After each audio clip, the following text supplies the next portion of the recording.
Hi, it's Paul from Model Builder International. Don't forget to subscribe to the channel. Link is down there somewhere. That way you get notified of all the future videos.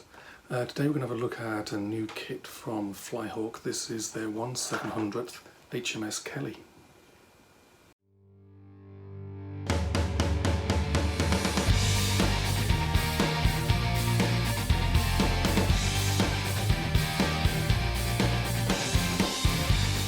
HMS Kelly was a K-class destroyer of the Royal Navy, and she served throughout the early years of the Second World War in the home waters of Norway and in the Mediterranean. She was lost in action in 1941 during the Battle for Crete. HMS Kelly was not the luckiest of ships. She was commissioned August 23rd, 1939, and was soon back in dry dock for a month-long repair due to storm damage. On the afternoon of 14th of December 1939, she struck a mine and sustained damage to her hull. So she was again back in dry dock for 3 months this time. 2 days after she came out of dry dock, she collided with HMS Gurkha and was back in dry dock for another 8 weeks. Then she finally managed a spell of service until the night of May the 9th, 1940, and she was torpedoed amidships by German E-boat S-31. Severely damaged, she was taken under tow for 4 days and was attacked by E-boats and aircraft all the way, and she was really lucky to make it back to the UK for repairs. She was not fit for active service again until December 1940. Her bad luck had seen her on active service for less than 2 weeks over the previous 14 months. Basically, after working up trials, she was sent to the Mediterranean, and on the 23rd of May 1941 she was bombed and sunk with half her crew killed. Okay, so let's have a look, see what we get in the box. To start with, HMS Kelly 1940, full hull. That's a play on the ship's motto. Then we got FH1119. There's also, I believe, 1119S, which will have brass barrels and some photo etch in it.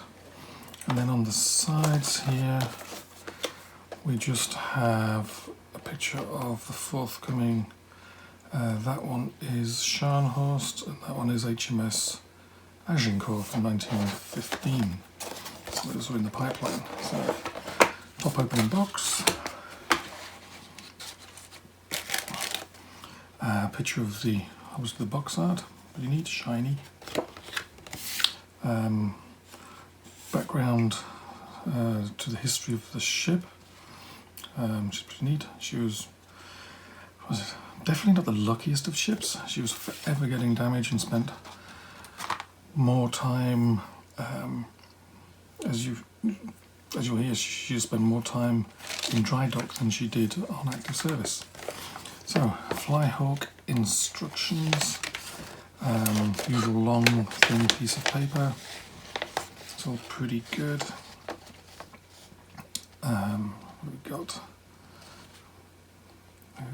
There's a small P fret in here somewhere, Decals sheet. And we'll go through the steps in a minute anyway, as per usual, and show them in close-up. But basically we've got 9 steps. Then we've got the painting guide, colours named, Mr. Hobby Tamiya white ensign, and there's plenty there for what you'll need. Those are pretty good. And then we have one large fret, bag with the big parts, another bag with the small parts. There's the PE thread. A quick addendum to the instructions. So we'll have a look at those later. Here's the ship's hull, all as usual wrapped in foam, and then elastic bands around everything. See if I can get that off.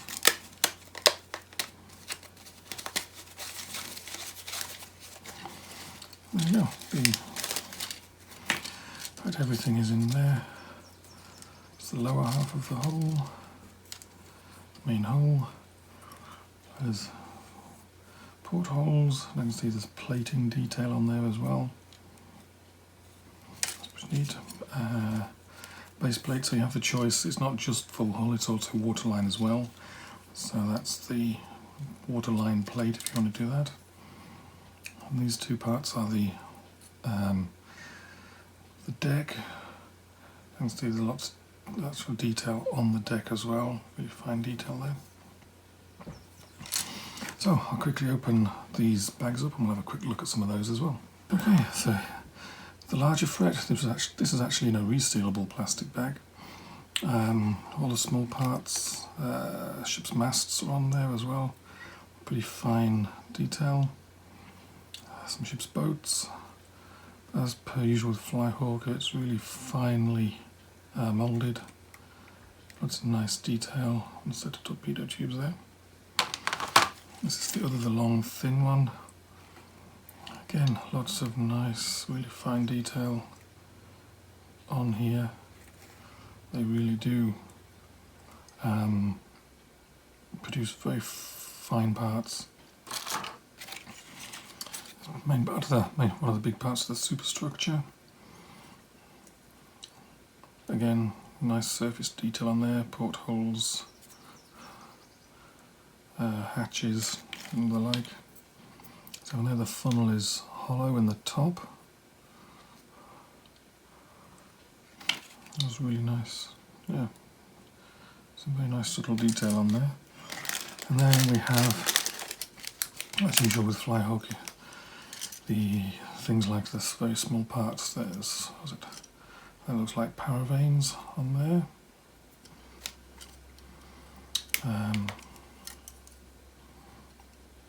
Dinghies on there. That one. Searchlights. And small guns on there, anti-aircraft guns perhaps. So in all, it looks pretty neat, lots of usually fine detail. I've also got, that looks like anchor chains, and there's another part there as well, not quite sure what that is yet. But just look at the box, really finely detailed parts as always from Flyhawk. And even out the box you'll end up with a really nice kit. The only thing I'd say right now is if you're going to add railings, they're not in the box, you'd need to add them after. Here's the decal sheet, we'll have a close look at that when we go through the parts.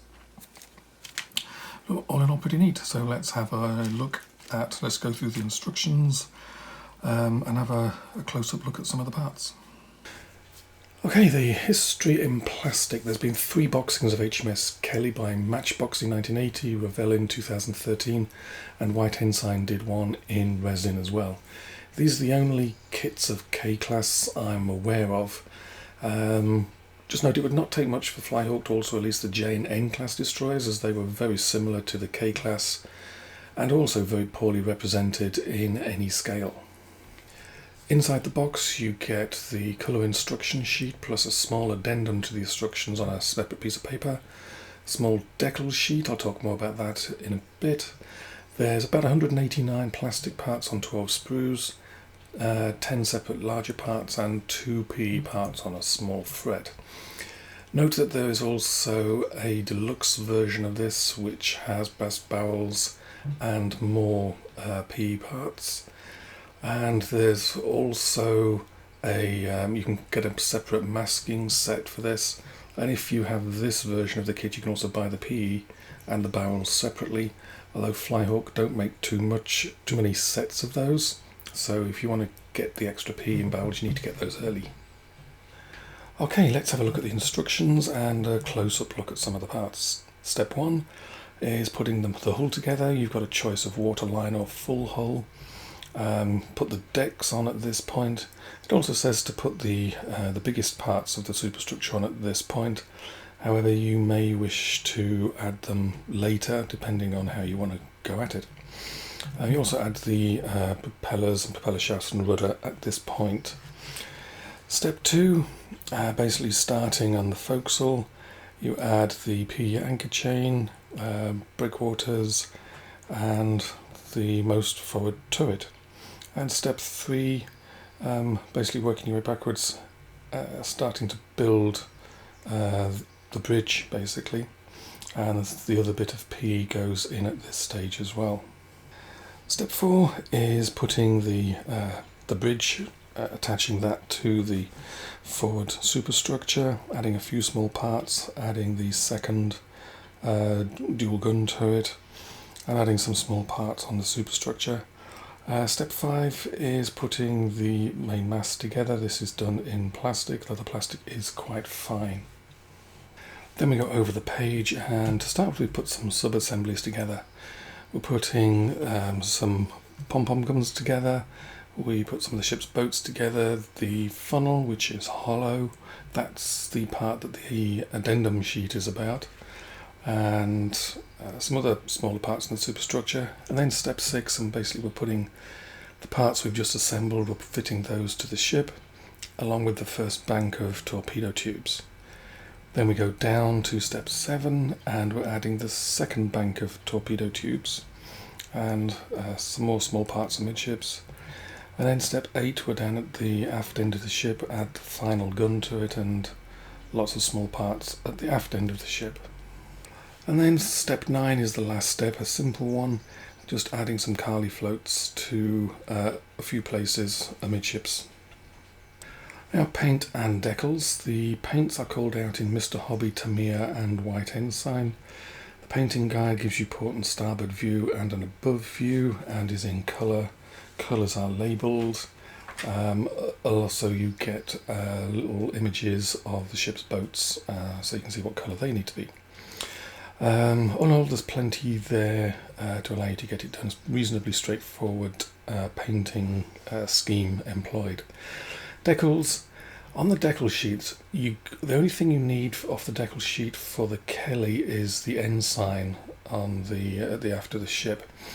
However, you also get ship's pennant numbers, G61, F61, F85, G85.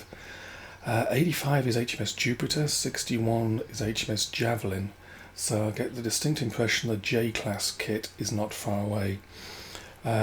As I said, the J's were very similar to the K's, only somebody who really knows their British destroyers would be able to tell the difference. So there's another option there for you if you want it. So, an overall conclusion. It's obviously the best K-class destroyer kit out there at the moment in 1/700th. You have the option of getting the deluxe set with the extra P in the barrels, or just getting them as add-ons while they're still available. Details are very nice. Flyhawk really do fine details on their ships along with small parts. So it's an excellent little kit and should do well amongst people who like Second World War Royal Navy kits.